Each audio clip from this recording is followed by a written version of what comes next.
जय Hind. Welcome to the YouTube channel of Trishul defence academy. मैं शैलेन आपका स्वागत करता हूं अपने सेकंड लेक्चर में।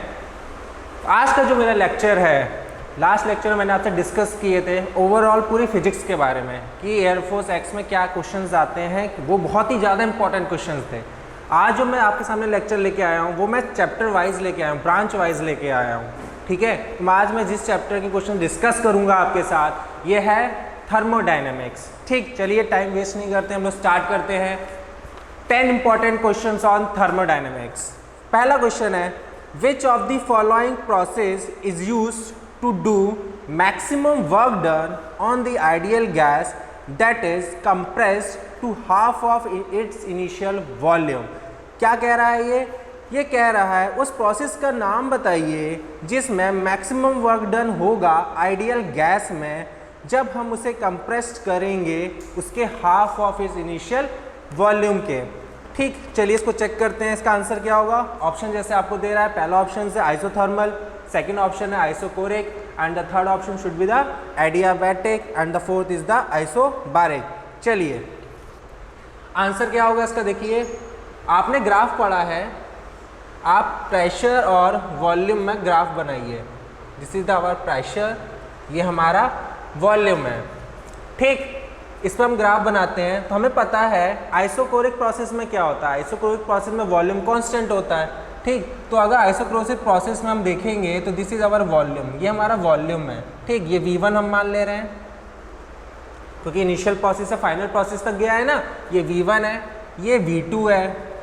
ठीक, तो आइसोकोरिक प्रोसेस में वॉल्यूम तो कांस्टेंट रहता है ना, तो ये प्रोसेस आइसोकोरिक सिर्फ यही रहेगा, कांस्टेंट रहेगा।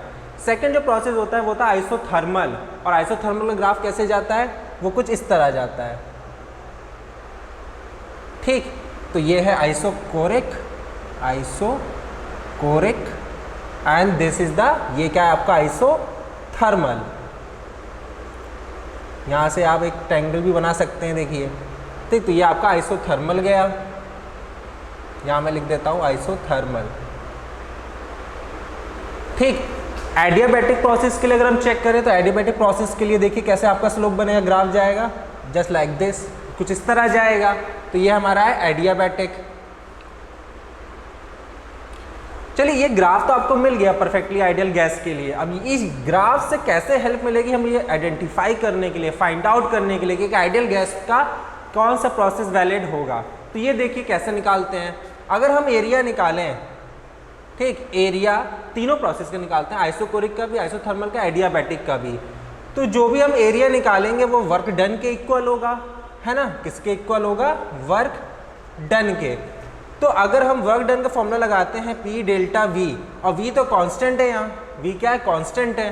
तो V कांस्टेंट है, इट मीन्स कांस्टेंट की वैल्यू हम मान लेते हैं कि नियर अबाउट 0 है, तो वर्क डन यहाँ क्या आ जाएगा? 0 आ जाएगा। इट मीन्स आइसोकोरिक पे वर्क डन क्या हो गया? 0 हो गया। और वॉल्यूम आपको यहाँ दे रहा था क्या? Half of it initial. ठीक, तो हाफ हो जाए, 1/4 हो जाए, 1/8 हो जाए, उससे घबराना ही नहीं है। ठीक, बस नॉर्मली कॉन्सेप्ट क्या रखना है हमने कि वर्क डन क्या आएगा। तो आइसोकोरिक पे तो वर्क डन तो 0 आएगा। ठीक, तो आइसोकोरिक की बात आ गई यहाँ। दूसरी चीज़ आइसोथर्मल पे हम निकालते हैं। आइसोथर्मल पे आप देख रहे हो तो ये ट्रायंगल बन रहा है, कुछ आप इसको नाम दे दो, यहाँ दे दो ABC, ये देखिए D, है ना। आपने मैथ्स में स्लोप निकालना सीखा होगा। स्लोप कैसे निकालते हैं आप? y axis upon x axis, है ना। ये है फॉर्मूला स्लोप का। अगर ये भी नहीं याद आ रहा होगा तो ये फॉर्मूला है, slope is equal to y2 minus y1 upon x2 minus x1।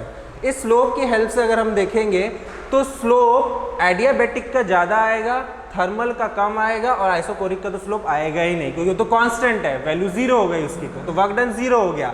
तो अगर हम आइसोथर्मल का निकालते हैं स्लोप और एडियाबैटिक का निकालते हैं तो देखिए आइसोथर्मल और एडियाबैटिक, तो आपको स्लोप एडियाबैटिक का ज़्यादा मिलेगा एज कंपेयर टू दी, किसके कंपैरिजन में? आइसोथर्मल के कंपैरिजन में। तो स्लोप एडियाबैटिक का ज़्यादा मिलेगा आइसोथर्मल के कंपैरिजन में। तो इसलिए ये स्लोप ज़्यादा कैसे आया कि जब वर्क डन निकाला गया ना, तो वर्क डन देखिए, अगर आप ABC में वर्क डन निकालते हैं, वर्क डन किसके? एरिया के इक्वल है, हाफ बेस इंटू हाइट। तो सिंपली सी बात है कि एरिया ज़्यादा आएगा, है ना, एडियाबैटिक का। किसके कंपैरिजन में? आइसोथर्मल कंपैरिजन में, डी बी सी के। तो जब जिसका ज़्यादा जितना एरिया होगा उस पर उतना ही ज़्यादा क्या होगा? वर्क होगा, उसका वर्क डन उतना ही ज़्यादा होगा। तो यहाँ पे एडियाबैटिक का स्लोप भी ज़्यादा है, ठीक, उसका एरिया भी ज़्यादा है आइसोथर्मल से। तो बताओ वर्क डन सबसे ज़्यादा किसका होगा? एडियाबैटिक का। तो जब भी ये प्रोसेस आपसे पूछे इस तरह, तो आपको बस घबराना नहीं है कि 1/2 दिया है कि 1/4 की 1/8, उससे आपको बिल्कुल आपको घबराना नहीं है। आपको बस ये ध्यान देना है कि ग्राफ बनेगा किसमें, किसके बीच में बोला है। अगर प्रेशर वॉल्यूम के बीच में बोला है तो आइसोकोरिक तो वैसे ही हट गया, है ना।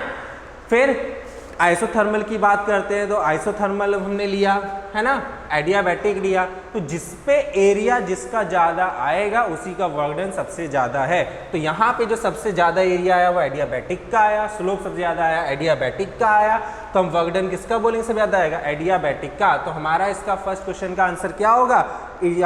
ऑप्शन होगा आपका 4th, एडियाबैटिक।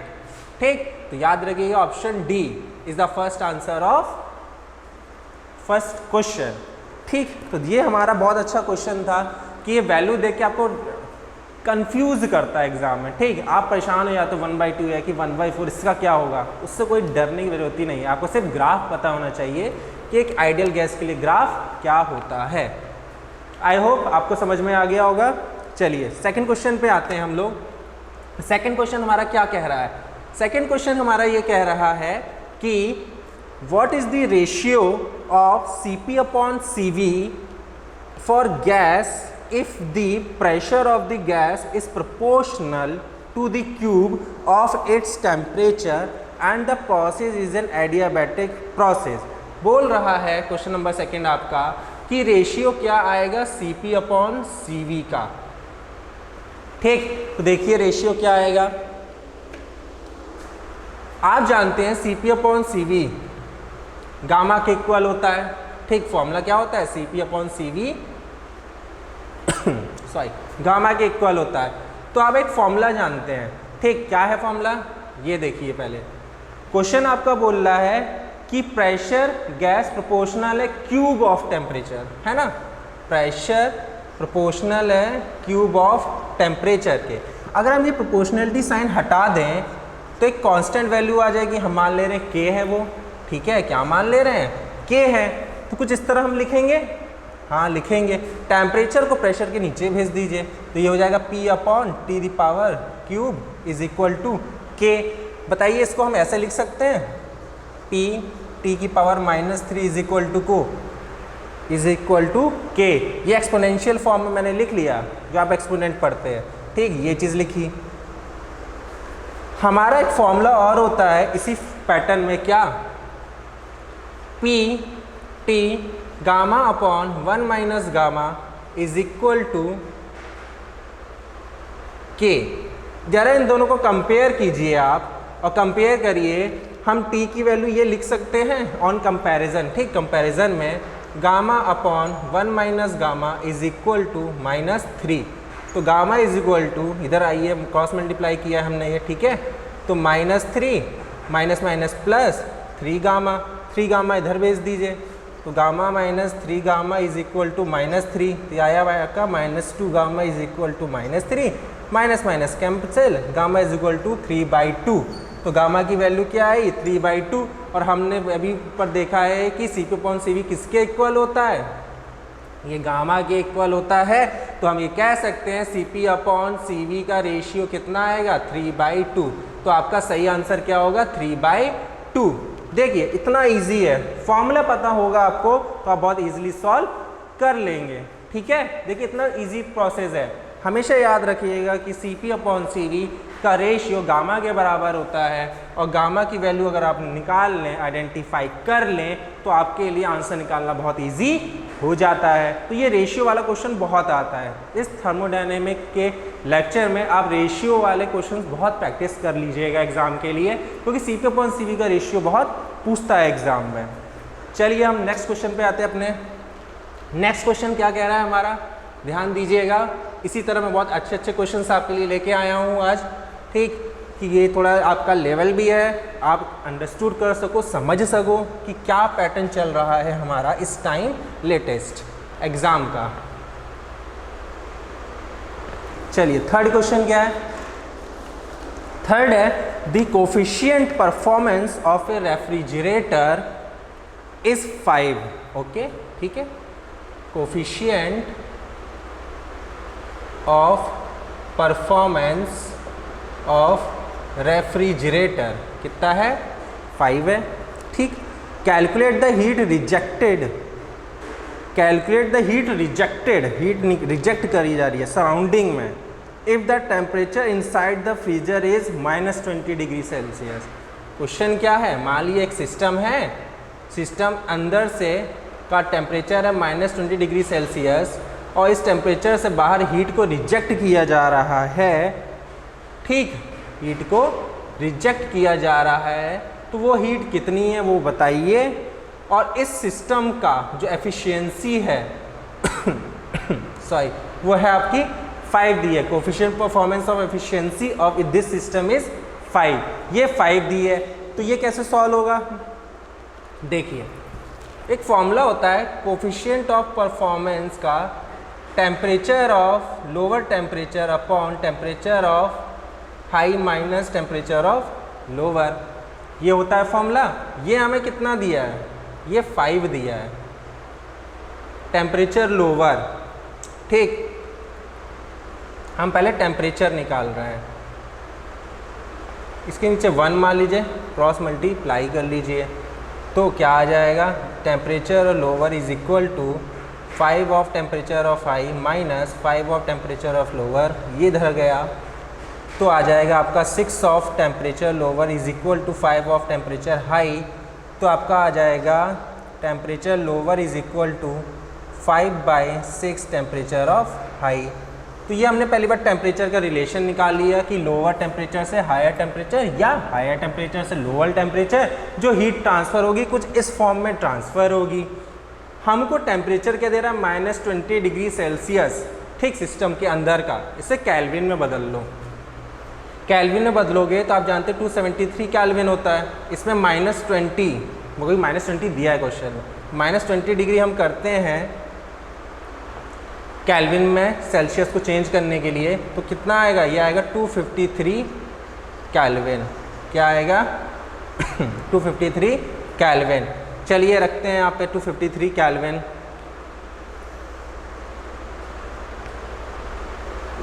तो 5/6 into temperature of high, TH की वैल्यू है ये 253।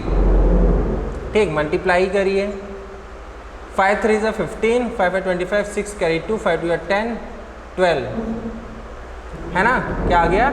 12। और इसको आप फिर डिवाइड कर दीजिए 6 से, तो आपकी जो वैल्यू आएगी, ठीक, वैल्यू आपकी केल्विन में आएगी। ऑप्शंस आपका सेल्सियस में दे रहा है, तो उसको डरने की बात नहीं है। ठीक है, कि क्या आ रहा है आंसर? 6 2 is 12, ठीक, 6 1 is 6, 0.068 is 48, 21.8 केल्विन मान लीजिए आ रहा है, आपका आंसर आ रहा है। केल्विन में आ रहा है, सेल्सियस में निकालना है, तो सेल्सियस में कैसे आएगा? देखिए, आइडेंटिफाई करिए। तो सेल्सियस में कैसे चेंज करेंगे? तो इसका उल्टा कर दीजिए। ठीक, केल्विन में 273 को आप क्या कर दीजिए? 21.8 माइनस कर दीजिए, तो आपका जो ऑप्शन आएगा वो ऑप्शन आ गया 31। आपका ऑप्शन दे रहा है 31 डिग्री सेल्सियस करेक्ट आंसर है, तो आपका जो ऑप्शन आएगा ये आएगा आपका 31 डिग्री सेल्सियस। तो इसका करेक्ट आंसर क्या होगा? 31 डिग्री सेल्सियस। तो आप ये फॉर्मूला अगर याद रखेंगे, ठीक, अगर आप ये फॉर्मूला याद रखेंगे तो आप इस तरह निकाल सकते हैं कि टेम्परेचर किसी भी सिस्टम के अंदर का हीट रिजेक्ट कर रही है या एब्जॉर्ब कर रही है, हम उसका टेम्परेचर निकाल सकते हैं। तो ये फॉर्मूला बहुत इंपॉर्टेंट है बच्चों, इसको याद रखिएगा। ठीक, यूनिट याद रखिएगा, केल्विन से सेल्सियस कैसे चेंज होती है, सेल्सियस से केल्विन कैसे चेंज होती है, फ़ारेनहाइट कैसे चेंज होती है। ठीक, तो ये फॉर्मूला बहुत अच्छे से याद रखिएगा।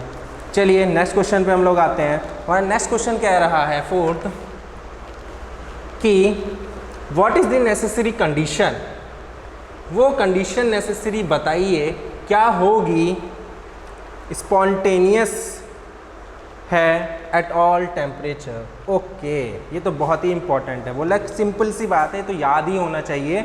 वो नेसेसरी कंडीशन बताइए रिएक्शन की जो स्पॉन्टेनियस है सारे टेम्परेचर के लिए।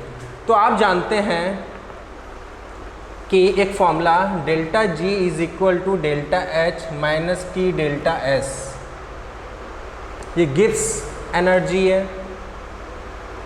Gibbs free energy. ये है एंथैल्पी एनर्जी, एंथैल्पी एनर्जी है ना। ये है हमारा टी टेम्परेचर और ये है हमारी एस एंट्रोपी। देखिए ये चार चीज़ें हैं। आपको पता है हमारा टेम्परेचर स्पॉन्टेनियस तब होगा जब डेल्टा जी क्या आएगा, नेगेटिव।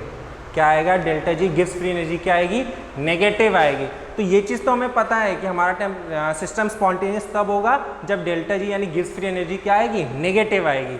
और ये नेगेटिव तभी आएगी जब डेल्टा एच क्या होगा, ज़्यादा हो, किससे, एंट्रोपी और टेम्परेचर से, है ना। इसका मतलब कि ये ज़्यादा होगा तो डेल्टा जी आपका निगेटिव आना चाहिए और डेल्टा एच भी आपका क्या रहेगा, ये भी आपका नेगेटिव रहेगा, ये भी क्या रहेगा, नेगेटिव। तो याद रखिएगा किसी भी सिस्टम में जो भी रिएक्शन आपको देगा एग्जाम में पूछेगा, वो यही जरूर पूछेगा कि वो रिएक्शन बताइए कि वो स्पॉन्टेनियस कब होगी। तो स्पॉन्टेनियस तभी होगी जब गिब्स फ्री एनर्जी और एंथैल्पी एनर्जी क्या होगी, नेगेटिव होगी। क्या होगी, नेगेटिव होगी। इसको याद रखिएगा, बहुत ज़रूरी है आपके लिए। ठीक, इस रिएक्शन को याद रखिएगा, इस फॉर्मूले को याद रखिएगा। ये फॉर्मूला आपको हमेशा हेल्प करेगा कि स्पॉन्टेनियस रिएक्शन कैसे होती है। ठीक, तो स्पॉन्टेनियस रिएक्शन क्या होगी, जब गिब्स फ्री एनर्जी और एंथैल्पी क्या होगी, माइनस होगी, यानी नेगेटिव होगी। तो हमारा सही ऑप्शन क्या होगा, option 4, delta G and delta H R negative. ठीक, ये है हमारा क्वेश्चन नंबर 4। चलिए नेक्स्ट फॉरवर्ड करते हैं क्वेश्चन नंबर 5 पे। क्या कह रहा है क्वेश्चन नंबर 5? क्वेश्चन नंबर 5 आपसे कह रहा है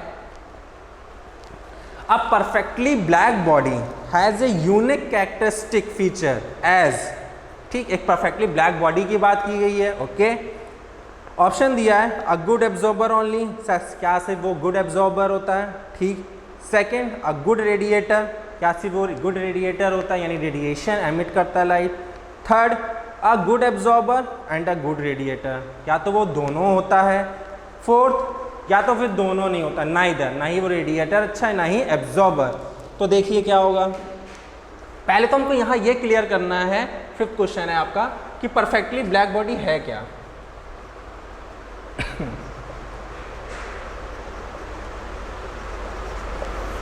देखिए पहले हम नॉर्मली जनरल बॉडी की बात करते हैं। अगर कोई भी बॉडी है, ठीक, इस पर अगर सनरेज आ रही है, दिस इज द सनरेज, इसको हम बोलते हैं रे ऑफ लाइट। जब एक रे आती है उसको बोलते हैं रे ऑफ लाइट, जब कई सारी आती हैं उसको बोलते हैं बीम ऑफ रेज। ठीक, बीम ऑफ लाइट, बीम का मतलब group of rays of light. ठीक, ये लाइट आ रही है, ये लाइट जब इस बॉडी पे गिरी तो इस बॉडी में देखिए 3 चीज़ हो रही है। ये हर बॉडी में होती है, ठीक, हम जनरली एक बॉडी की बात कर रहे हैं, मान लें ये बॉडी है। 3 चीज़ होगी, इसमें लाइट एब्जॉर्ब होगी, दूसरी इसमें लाइट रिफ्लेक्ट होगी, ठीक, रिफ्लेक्टेड, रिफ्लेक्शन जिसे कहते हैं आप लोग। तीसरी ट्रांसमिट होगी यानी ट्रांसमिशन, एक लाइट ट्रेवल करेगी एक मीडियम से दूसरे मीडियम। ये 3 चीज़ें हर बॉडी में होती है। ठीक, ये जनरली एक बॉडी की बात मैं आपको बता रहा हूँ। ठीक, ये जो रे आएंगी ये सब अपनी अलग अलग डिफरेंट वेवलेंथ से आएंगी। मान लेते हैं इसको वेवलेंथ 1, वेवलेंथ 2, वेवलेंथ 3, वेवलेंथ 4, है ना। ये वेवलेंथ हमने 4 मान ली, अलग अलग वेवलेंथ से हैं। तो हर रेज जो आती है, सनरेज किसी बॉडी पे गिरती है, इंसिडेंट होती है, ये इंसिडेंट हो रही है, ठीक, बॉडी पे गिर रही है। तो जब वो इंसिडेंट होती है तो वो रेज सारी डिफरेंट वेवलेंथ की होती हैं। तो जब वो डिफरेंट वेवलेंथ की होती हैं तो उसके बाद भी उसमें 3 प्रोसेस होते हैं उस बॉडी में, एक एब्जॉर्प्शन होता है, एक रिफ्लेक्शन होता है, एक ट्रांसमिशन होता है। ठीक, ये एक सिंपल एक बॉडी की बात है। वो बॉडी परफेक्टली ब्लैक बॉडी कब कहलाएगी, ये देखिए, परफेक्टली ब्लैक बॉडी बोलता है कि अगर कोई बॉडी है, सुनिएगा, उस पर रेज आ रही है, ठीक, डिफरेंट वेवलेंथ से, इसके अंदर हमको लगता है 3 प्रोसेस होते हैं, नहीं, इसके अंदर क्या होता है, एब्जॉर्प्शन नहीं होता है, एब्जॉर्प्शन 0 हो जाता है। ठीक,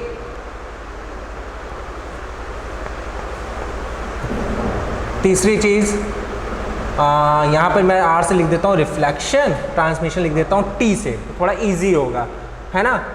अब देखिए, हाँ रिफ्लेक्शन, यहाँ पे लाइट रिफ्लेक्ट नहीं होगी, ठीक है, ट्रांसमिशन नहीं होगा, यहाँ पे 0 नहीं होगा, सॉरी, यहाँ पे एब्जॉर्प्शन क्या होगा, 1 होगा। इसका मतलब है कि जो रेज, वो बॉडी जिसमें तीनों प्रोसेस एब्जॉर्प्शन, रिफ्लेक्शन, ट्रांसमिशन में सिर्फ एब्जॉर्प्शन हो, ठीक, रिफ्लेक्शन ना हो, ट्रांसमिशन ना हो, सिर्फ एब्जॉर्प्शन हो, वो बॉडी सबसे ज़्यादा अच्छी क्या है, परफेक्टली ब्लैक बॉडी है।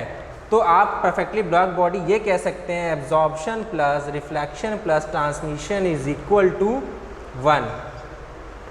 मीन्स ये एक बॉडी का फॉर्मूला होता है, मैं आपको शॉर्ट अपना फॉर्मूला बता रहा हूँ, ये फॉर्मूला बहुत अच्छा है। किसी भी बॉडी का, किसी भी बॉडी की बात करें, मेरी बात करें, चौक की, डस्टर की, पेन की, मार्कर की, बोर्ड की, ठीक, किसी भी बॉडी की बात करें, ये 3 चीज़ ज़रूर होती है, और तीनों की वैल्यू यानी यूनिट अगर निकाले तो क्या 1 के बराबर होती है, और तीनों में कुछ ना कुछ वैल्यूज़ आती है।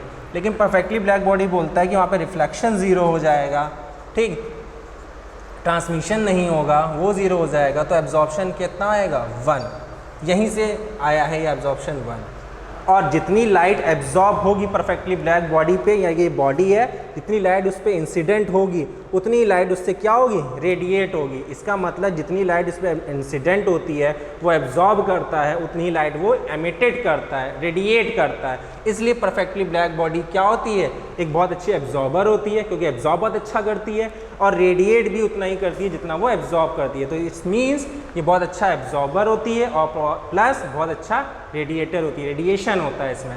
तो हमारा सही आंसर क्या होगा, थर्ड ऑप्शन, ये गुड एब्जॉर्बर है और गुड रेडिएटर है। ठीक, इसको याद रखिएगा। नेक्स्ट क्वेश्चन पे हम आते हैं, ये तो ओरली है, ठीक, आप कर ही लोगे। A thermodynamic process where no heat is exchange with it surrounding. वो थर्मोडायनेमिक प्रोसेस का नाम बताइए जिसमें हीट एक्सचेंज होती ही नहीं है। तो बहुत सिंपल है, हीट एक्सचेंज किसमें नहीं होती है, एडियाबैटिक, है ना। एडियाबैटिक में क्या है, हीट एक्सचेंज होती ही नहीं है ना। आइसोथर्मल ऑप्शन में क्या दे रहा है, जहाँ पे टेम्परेचर कांस्टेंट, एडियाबैटिक में हीट 0, है ना, हीट एक्सचेंज नहीं होगी। आइसोबारिक प्रेशर कांस्टेंट, है ना। आइसोट्रॉपिक वॉल्यूम कांस्टेंट आ गया। तो हमारा सिंपल इसका डायरेक्ट आंसर क्या हो जाएगा, एडियाबैटिक, जिसमें हीट एक्सचेंज नहीं होती। तो सेकेंड ऑप्शन आपका करेक्ट है। चलिए नेक्स्ट क्वेश्चन पे, 7th पे आते हैं हम। 7th क्या बोल रहा है, which of the following laws are formulated by Nernst. Okay, ये बहुत इंपॉर्टेंट क्वेश्चन है, ये हमेशा पूछता है, ठीक। 0th law of thermodynamic, first law of thermodynamic, second law of thermodynamic and the third law of thermodynamic. Third law of thermodynamic किसने बनाया था, नेर्निस्ट ने बनाया था, ठीक। ये याद रखिएगा, मैं बार बार बोल रहा हूँ, थर्ड लॉ ऑफ थर्मोडायनेमिक्स हमेशा बोलता है किसने बनाया था, नेर्निस्ट ने बनाया था। क्यों, नेर्निस्ट इसलिए परेशान था, वो ये कह रहा था कि चलो यार, किसी भी सिस्टम के अंदर एनर्जी अगर बढ़ेगी, इंटरनल एनर्जी बढ़ेगी, तो वो बढ़ती जाएगी, बढ़ती जाएगी, बढ़ती जाएगी, बढ़ती जाएगी। अगर वो इस तरह बढ़ती जाएगी तो कहीं तो स्टॉप होनी चाहिए, ठीक, कहीं तो वो रुकेगी, कहीं तो कांस्टेंट होगी। कब होगी, कहाँ कांस्टेंट होगी। तो उसके लिए तो बहुत परेशान रहा वो। तो 1912 में, कब, 1912 में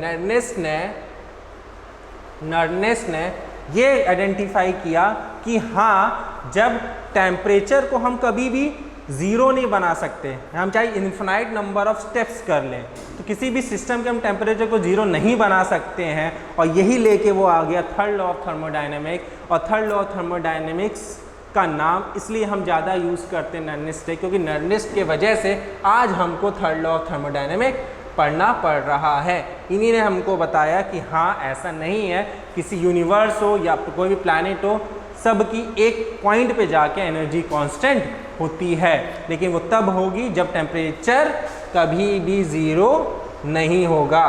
तो हम ये कभी, हम भी बोलते हैं ना, टेम्परेचर 0 डिग्री सेल्सियस, है ना, माइनस में चले जाते हैं, पॉजिटिव से टेम्परेचर प्लस से माइनस जा सकता है, लेकिन जल्दी टेम्परेचर 0 डिग्री सेल्सियस नहीं होता है, क्योंकि नर्निस ने बोल दिया था कि टेम्परेचर कभी भी 0 डिग्री सेल्सियस नहीं होगा। अगर टेम्परेचर 0 डिग्री सेल्सियस हो गया तो एनर्जी कभी भी कांस्टेंट नहीं होगी, और एनर्जी कांस्टेंट होती है।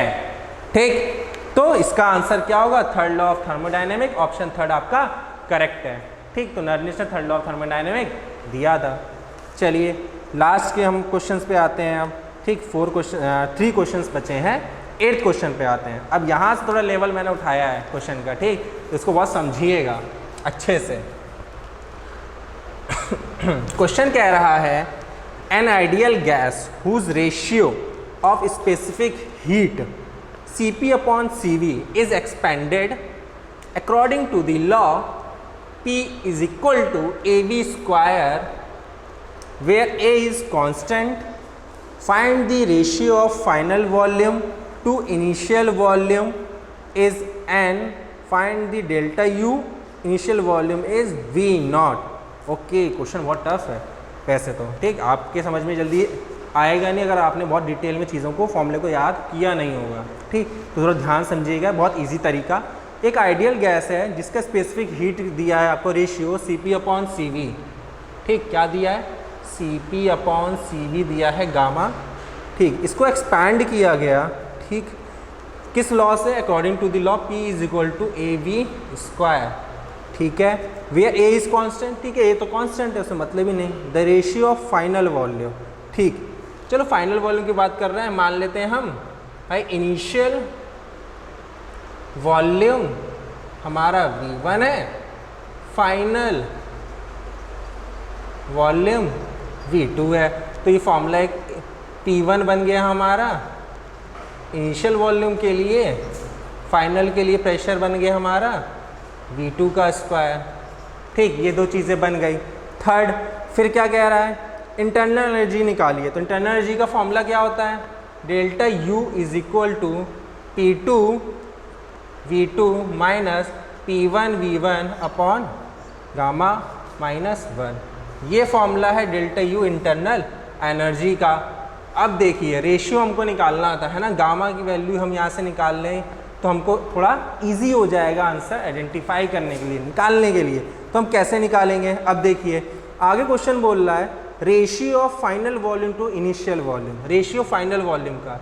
तो फाइनल वॉल्यूम यानी V2 upon V1 is equal to ratio क्या दिया? N के बराबर दिया। क्या दिया? N के। तो हम बोल सकते हैं ना V2 is equal to NV1। बताइए, कह सकते हैं कि नहीं?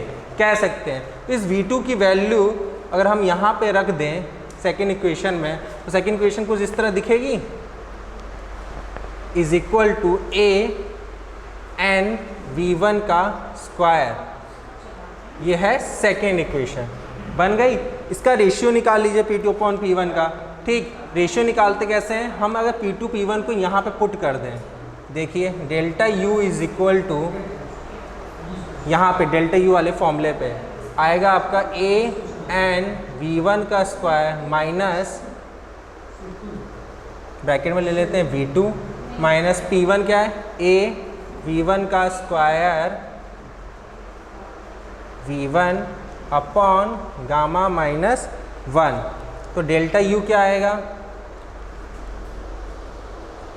A N V1 का square V2 minus A square V1 का क्यूब अपॉन गामा माइनस 1।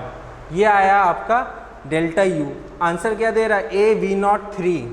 ठीक है, N क्यूब माइनस 1, यहाँ से देखिए N क्यूब, ठीक आएगा आपका। फिर क्या दे रहा है? Upon gamma minus 1। अब इसको हमको आंसर के फॉर्मेट में करना है। ठीक, तो हम कैसे करेंगे? इतना लिख लीजिएगा। इसके बाद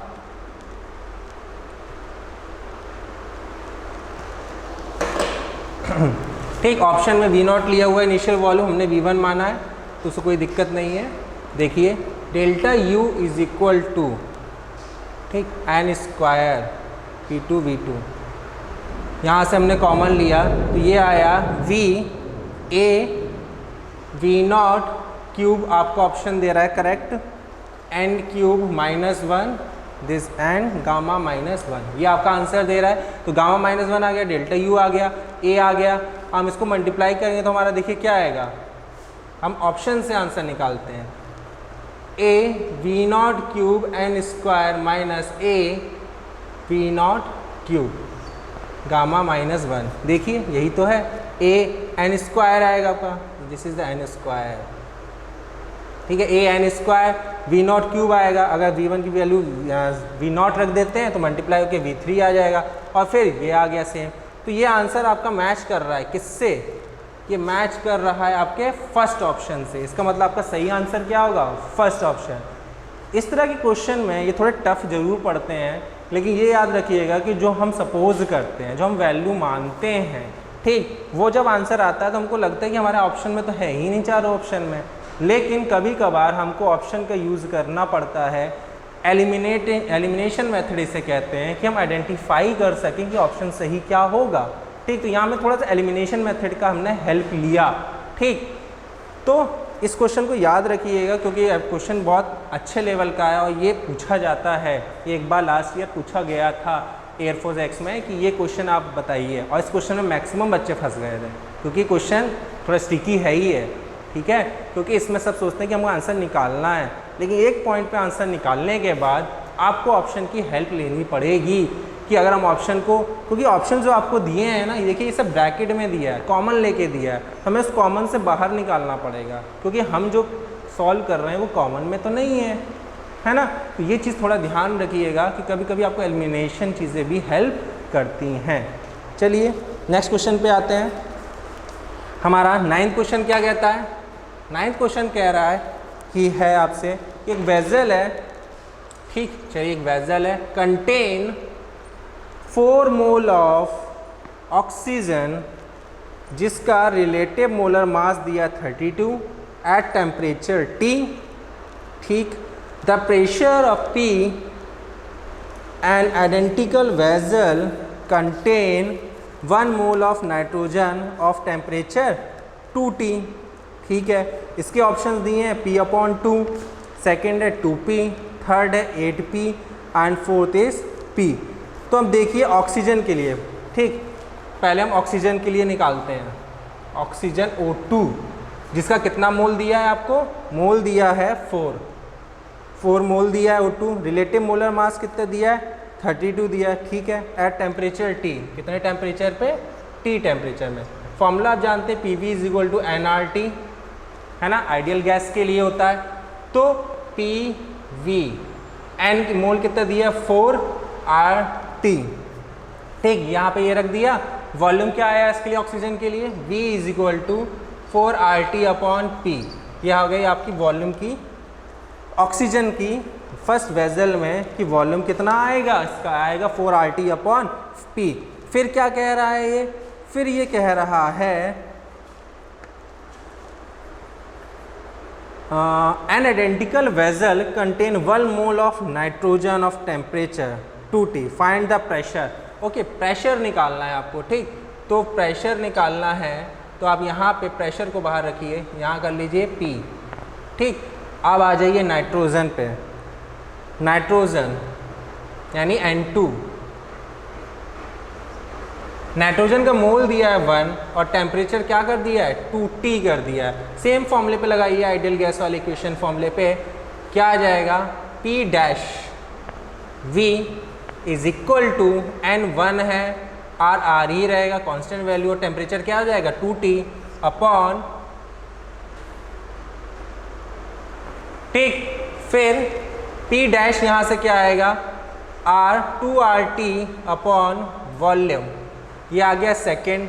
रेशियो निकालना था ना कि अगर टेम्परेचर डबल होगा पहले वाले से तो क्या आएगा, तो टेम्परेचर डबल होने के बाद क्या आएगा, देखिए हमने रेशियो निकाला P/P', P कितना आ रहा है 4RT/V/2RT/V, इसका रेसिप्रोकल ले लीजिए, तो रेसिप्रोकल क्या आएगा 4RT/V × V/2RT, V cancel, RT cancel, 2 2 ज़ा 4, तो P/P' कितना आ रहा है 2, क्या आ रहा है 2।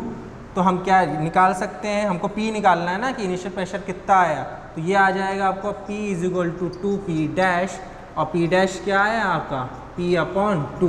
इसका मतलब आपका जो ऑप्शन रहेगा, ऑप्शन फर्स्ट, ये करेक्ट है। ऑप्शन फर्स्ट क्या आएगा आपका P/2। तो आप आइडियल इक्वेशन फॉर्मूले से आप निकाल सकते हैं कि प्रेशर में कितना चेंज आया। इसका मतलब प्रेशर टेम्परेचर के इन्वर्सली प्रोपोर्शन होता है ना। ये फॉर्मूले से अब देखो, ये तो मैंने पूरी आपको बेसिक चीज़ बताई कि आपको नहीं याद है तो निकाल लो। ठीक, शॉर्टकट ट्रिक बताऊं? शॉर्टकट ट्रिक बहुत इजी है। हमें पता है प्रेशर टेम्परेचर के इन्वर्सली प्रोपोर्शन होता है, ठीक है। टेम्परेचर जितना बढ़ेगा प्रेशर उसका उतना आधा होगा। अगर टेम्परेचर डबल हो रहा है, सिंपल सी बात है, प्रेशर उसका आधा होगा। अब ये याद रखिएगा, pressure inversely proportion to temperature, shortcut trick है ये। अगर प्रेशर डबल है तो प्रेशर आधा हो जाएगा उसका। अगर टेम्परेचर आपका बोल रहा है 4 हो गया है तो प्रेशर भी उसका P/4 हो जाएगा। बोल दे 8 हो गया है तो वो P/8 हो जाएगा। तो ये शॉर्टकट ट्रिक याद रखिएगा, ठीक, प्रेशर और टेम्परेचर के रिलेशन में। ठीक, क्वेश्चन ये वाला भी बहुत अच्छा था, बहुत अच्छा इंपॉर्टेंट है। ठीक, एग्जाम में आता है ये, हमेशा पूछेगा आपसे रिलेशन कि प्रेशर में टेम्परेचर मैंने डबल कर दिया, ट्रिपल कर दिया, 4th कर दिया, ठीक, तो क्या चेंजेस आए। ठीक, तो चेंजेस आना यही तो हमारी फितरत है यूनिवर्स की, है ना। सिस्टम और सराउंडिंग में क्या चेंजेस आते हैं, हीट बढ़ती है सिस्टम की, तब घटती है, तब सराउंडिंग में रिजेक्ट होती है हीट, तब क्या होता है, एब्जॉर्ब होती है, तब क्या होता है। यही तो थर्मोडायनेमिक्स है, यही तो थर्मोडायनेमिक ब्रांच है, ठीक, जिसने हमारी टेक्नोलॉजी को आज यहाँ तक बढ़ा दिया कि हम ऑनलाइन क्लासेस स्टार्ट कर रहे हैं, है ना। ऑनलाइन क्लासेस हम पढ़ा सकते हैं, तो फिजिक्स के बिना टेक्नोलॉजी नहीं है। ठीक, ये थर्मोडायनेमिक्स ब्रांच उसी का सबसे बड़ा सबूत है। लास्ट क्वेश्चन जो आज का हम डिसाइड करते हैं, ये हमारा बहुत शॉर्ट क्वेश्चन है, बहुत ही इंटरेस्टिंग है, क्योंकि ये छोटा है लेकिन लोगों को परेशान बहुत करता है आप लोग को। ठीक, आप लोग सोचते हो कि इसका बहुत कैलकुलेशन होगा तभी ये आएगा आंसर, ऐसा नहीं है। ठीक, क्या है, what is the molar specific heat of A isothermal. Molar specific heat, last question हमारा, मोलर स्पेसिफिक हीट आइसोथर्मल का क्या होगा एंड आइडियाबैटिक प्रोसेस का रिस्पेक्टिवली। देखिए, पहले मैं आइसोथर्मल की बात करता हूँ। आइसोथर्मल प्रोसेस, आइसोथर्मल प्रोसेस का मतलब होता है टेम्परेचर कांस्टेंट हो, है ना। मोलर स्पेसिफिक हीट होगा ΔQ/ΔT। पहली बात तो फॉर्मूला हमारा ये है, ठीक। टेम्परेचर अगर कांस्टेंट हो जाए, मतलब कांस्टेंट मतलब है कि उसकी वैल्यू मान लो 0 है, ठीक है। टेम्परेचर अगर 0 हो जाए तो क्या होगा, ΔQ/0। और मैथ्स में ट्रिग्नोमेट्रिक में आप पढ़ते हो, आपने पढ़ा भी है, 1/0 आपका आता है इन्फिनिटी। क्या होती है वैल्यू, इन्फिनिटी। तो हम यहाँ बोल सकते हैं ΔQ/0 को कि अगर हम 1/0 से देखते हैं, सिमिलैरिटी बनाते हैं, तो C क्या आ जाएगा, मोलर स्पेसिफिक हीट आपका आइसोथर्मल प्रोसेस के लिए, इन्फिनिटी। क्या आ जाएगी, इन्फिनिटी। दूसरा क्या प्रोसेस बोल रहा था आपका, एडियाबैटिक। एडियाबैटिक, एडियाबैटिक मतलब हीट ट्रांसफर होगी नहीं, हीट फ्लो होगी ही नहीं, तो ΔQ क्या आ गया, ΔQ 0 आ गया। तो C is equal to 0/ΔT। तो ये क्या हो जाएगा, 0/1, ये 0 रहेगा, है ना। तो ये ΔC क्या आ गया आपका, molar specific heat adiabatic process के लिए 0। और आपको क्या बोला था, कितना रेशियो आएगा आइसोथर्मल और एडियाबैटिक प्रोसेस का, तो ये क्या आया, इन्फिनिटी और 0। तो आपका ऑप्शन कौन सा करेक्ट होगा, फर्स्ट, इन्फिनिटी और 0। तो इस तरह आइसोथर्मल का मोलर स्पेसिफिक हीट निकाल सकते हैं और एडियाबैटिक का। तो ये थे हमारे आज के 10 इंपॉर्टेंट क्वेश्चन जो हमने आज डिस्कस किए। सारे क्वेश्चंस एकदम अलग थे, ये रिपीटेड क्वेश्चंस नहीं है, ये मेरे बनाए हुए क्वेश्चंस है, थोड़ा लेवल है लेकिन ईजी तरीका भी है इसको निकालने का, ठीक है। जो मेरा नेक्स्ट लेक्चर रहेगा वो थर्मोडायनेमिक्स हो ही चुका है, मैं मैकेनिक्स पे लेके आऊँगा कि मैकेनिक्स से क्वेश्चन किस लेवल के अब आते हैं एग्जाम में, ठीक। जय हिंद।